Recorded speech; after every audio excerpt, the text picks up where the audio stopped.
Howdy, all you delicious people. I'm here today to review the episode of What If. And this is the second episode.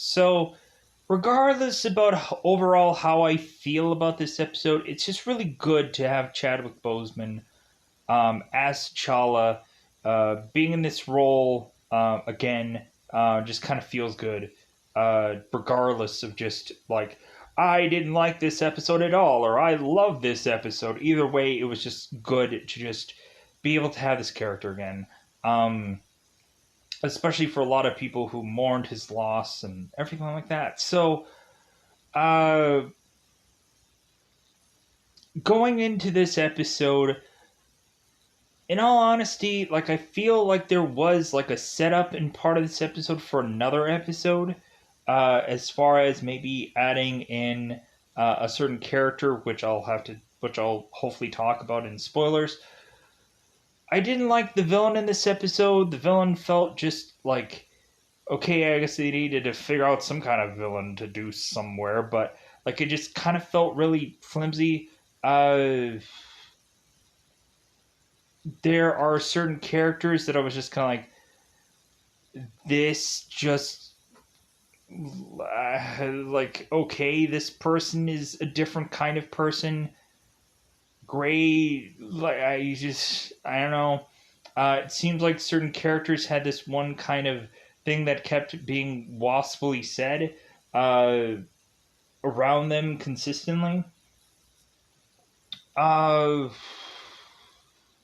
but overall, I would just say that uh, this is the thing that I wanted. They gave me technically what I wanted, which was a story that didn't feel beat for beat like something that had came prior, and so like that was a plus in my win column. If I were to just say that the first episode like would have been just kind of an okay episode, I don't remember what I graded the first What If episode, because like it didn't really stick out to me just like, hey man, this is a freaking great thing. Like I would say that it's probably like it might have been like a good episode. This episode was probably a notch above that, just because really it's good to see T'Challa back.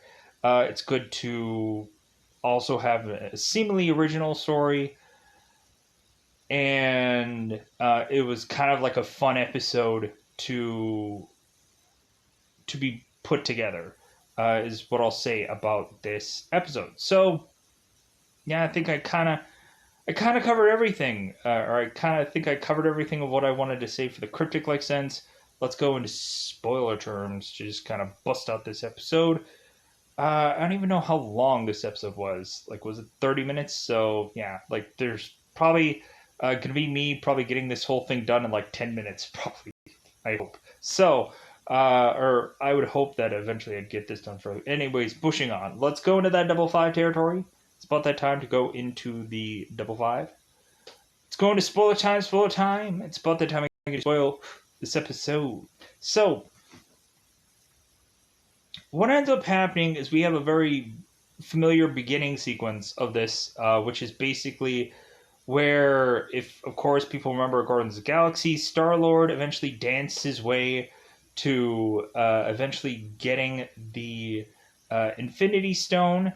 Of course, if you guys don't know Guardians of the Galaxy, go ahead and check out that film, because if you haven't, then there's going to be some spoilers, a tiny bit about the Guardians of the Galaxy movie, because there's some beats here that kind of do the same thing, or slightly different. So we have T'Challa that is to, of course, also be called Star Lord in this show. So I guess that doesn't change. So like, obviously, Peter Quill didn't come up with the Star Lord name. We're just to naturally assume that whoever would have been taken by the Ravengers would have just admittedly been called Star Lord anyways. So T'Challa doesn't eventually get called Black Panther in this show still. Like, he ends up just getting called, like, hey, he's Star Lord. Sure, yeah, all right, great. Anyways, uh, Star-Lord is going to try and take the Infinity Stone, and then we have the guard who is replayed by Djimon, who ends up coming in here. I'm not going to have any of the names of stuff because roughly most of these are people that I'm familiar with for the most part. So, uh, so we eventually have Djimon kind of like saying how like Star-Lord is such like he's such a famous guy that everyone loves and all this kinds of stuff. But eventually, Jimon's character is going to have to go and beat down T'Challa, but he really regrets it. Which I'm like, okay, this is like instead of like Peter Quill going and saying like, "Hey, I'm Star Lord," and Jimon's like, "Who?" Like instead, we have this moment where like Jimon's like, "Oh yeah, Star Lord, you're so famous, everybody loves you." Blah blah blah. Uh, so forcibly, like Djimon and his men have to go and fight T'Challa. So of course we have T'Challa who ends up taking them down, and then eventually he ends up giving the Infinity Stone uh, to Yondu because T'Challa is to basically come out there with the Infinity Stone, and all these guards are to be like rushing into there, and so T'Challa's mentioned it's like, well, hey, like I don't do things alone. And then he's kind of waiting, and he's like, Yondu, like, hey, buddy. And so all of a sudden we just have Yondu who has his whistle thing, and he ends up freaking just going and killing everybody off. So we end up finding out bizarrely in this else world of a world that it seems that everything just kind of works out perfectly with T'Challa being Star Lord. So we should have just drastically changed this world so we never would have had to do like any number of Avengers movies or Endgame or anything. We would just be like, yeah, hey man, like all of that is just thrown out of the way, out of the garbage, right? Uh, Nobody becomes probably any number of superheroes because of Thanos, I guess. Because we eventually find out that Thanos is actually a Ravager and that he's working with them. And we also get James Brolin, who's Thanos. Like, consistently talking about having this one line of, God, what was it? God. Uh, Inevitable or something like that, or whatever. Like, friggin', like, he has this one line consistently. Anyways, it doesn't matter. So, T'Challa eventually is to go to this bar and eventually talk to Nebula, and to talk to Nebula and how like the Collector is the big threat here, and that the Collector is to be the version of Mad Titan, and so that we have the Collector who's being like protected by the Black Order. That Thanos is to mention like, oh yeah, Black Order is like really a threat and whatever. It's like, yeah, because like Thanos at one point was going to have the Black Order, but then I guess just gave it up to Collector. Meaning, most of the people that you saw in Avengers: Infinity War, or also Endgame, because you have Ebony Maw, you have Corvus Grave, Proxima Midnight, and uh, God, the big one, Cull Obsidian. There we go. We have all those cats who are eventually going and having to do something, which I'll get to that eventually. So,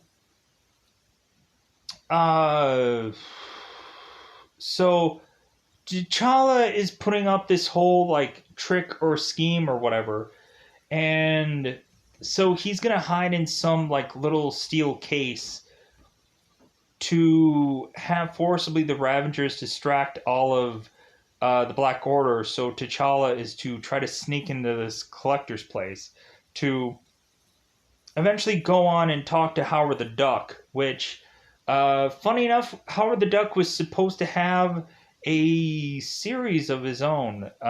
Kevin Smith was, I guess, going to do some Howard the Duck project, which never happened, sadly enough. And but I guess supposedly Howard the Duck is gonna have a what if episode somewhere in here, and I guess they were just trying to uh, tee this up in a way of just like having Howard the Duck here with Seth Green's voice to eventually showcase that there's going to be a Howard the Duck series somewhere down the line. Wouldn't it be interesting if eventually they did still do a Howard the Duck series, but maybe Seth Green like not only like does the voice but also does like some behind the scenes or something. I don't know. Maybe they're gonna just scrap that whole thing again. Uh, so eventually, what ends up happening is T'Challa is to uh, eventually go on and get into this locked cell. We kind of see a lot of references of stuff from the Guardians of the Galaxy movie. We see the one astronaut dog, which was in the Guardians of the Galaxy movie and originally voiced by Nathan Fillion, supposedly for some weird reason. And I think we end up seeing the Dark Elf from uh, Thor: The Dark World, I believe. I wonder if that's a Dark Elf. I'm not sure. But like that was also, I think, in the Guardians of the Galaxy movie. You could pretty easily see that. So this leads to T'Challa uh, going on to eventually get locked up by the Collector, and the Collector's boasting about how great he is, blah blah blah blah. So coincidentally, we have the like the slave of the Collector going and, of course, freeing T'Challa because she doesn't like. T'Challa mentioned about how like people don't want to be caged, so she set him free because like yeah, I like what you said back there. So that leads T'Challa to go and fight the Collector, and so bizarrely the Collector like has all of these items randomly for whatever freaking reason. Like he has like the Captain America shield. He probably has Mjolnir. He bizarrely uses like Hela's helmet, which gives him these like never-ending blades that he keeps chucking at T'Challa. But eventually, that just leads to eventually T'Challa eventually taking out Collector, and so like we basically have like peace on earth for these freaking people. Like everything's going well, everything's going good. Eventually, it just leads to T'Challa going and going back to Wakanda because eventually T'Challa is going through the Collector's collection and he ends up spotting this Wakanda ship and he ends up seeing this old video of his father as a much older father and just kind of uh, mentions about that they were trying to go and find wherever T'Challa was, but they couldn't find him. So, so what ends up happening in this story is, like instead of the Ravengers finding Peter Quill, we eventually have them find T'Challa instead. And T'Challa, I guess, had no qualms of wanting to go back to Wakanda. Uh, because eventually we have like young T'Challa who's talking to his dad about things, and uh, like I guess since T'Challa was maybe forced into taking on the Black Manta or the Black Panther mantle, like it was just like meh, like maybe I want to try to do something different. So, but eventually, when we have T'Challa take down the Collector, he eventually just goes back to Wakanda anyways. And eventually he ends up keeping the one piece of Wakanda with him, which was his necklace that I guess would eventually turn him into becoming the Black Panther at some point, right? So, but T'Challa eventually just goes back to Wakanda anyway, so what difference does this story make overall? It's just a fun adventure, though, right? Yeah, it is. It really is. Um, it's an original story. Like, it feels different. Like it feels different than Guardians of the Galaxy. Uh, like we also have like a kind of what happened to Peter Quill kind of thing at the end of this, where Peter is at some fast food joint, just kind of like mopping away. All of a sudden, we see Ego, Kurt Russell's character, just saying, "Oh, hey, Peter," and then like we're to assume that eventually, like maybe we're gonna get like a Guardians of the Galaxy Volume 2 out of this, like the skewed part of that. That would be kind of fun, like just to see like how like maybe Guardians of the Galaxy Volume 2 would have been a better movie, like maybe having like T'Challa eventually fight off like Ego, like that would be kind of fun to eventually just maybe the Guardians of the Galaxy would get put together anyways. There's this one spot where we had like Drax, who's a bartender, who ends up trying to grab T'Challa to try to do a like a photo like thing of him.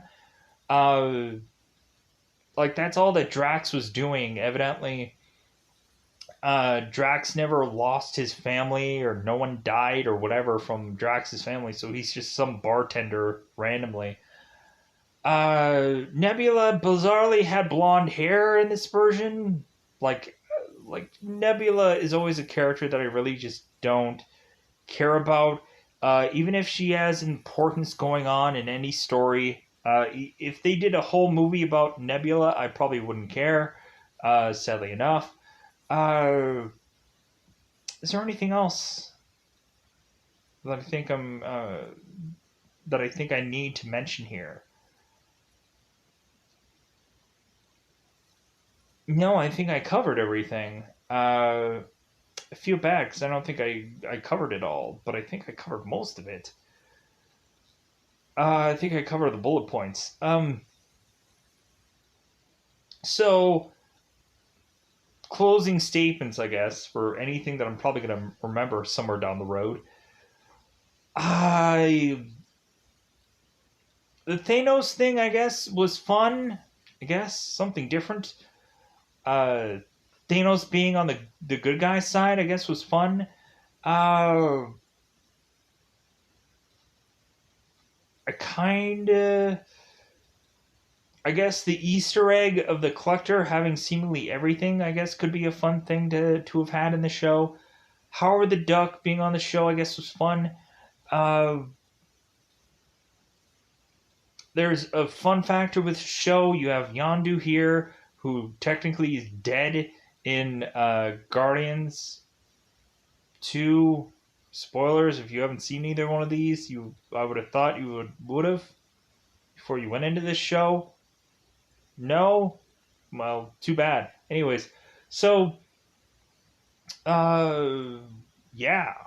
Taserface. Taserface.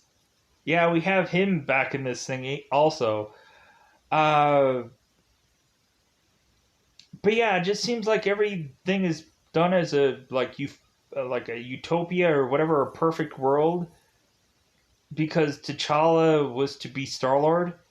So why didn't they just go with that in Marvel Comics? Just have like T'Challa be just Star Lord for the rest of the time now. Like we had bizarrely Falcon, who is like Miles Morales now. As weird as that sounds. So yeah, T'Challa, freaking Star Lord. We'll just have that be a thing now for the rest of our lives, hopefully. Anyways, so I'm going to get out of here because I think that's all that I had to say about this episode. Uh, this episode has a fun factor, like because at least it's not exactly like the movie. There was nothing. Bizarrely, it was like collect the Infinity Stone for no reason. Uh, like it was kind of cool to see the shift of the coloring and stuff like that of Star Lord's helmet, but I don't think you saw it enough. Uh, yeah, I think that's it. I think yeah. So I'm gonna get out of here. Bye, everybody. Bye, everybody.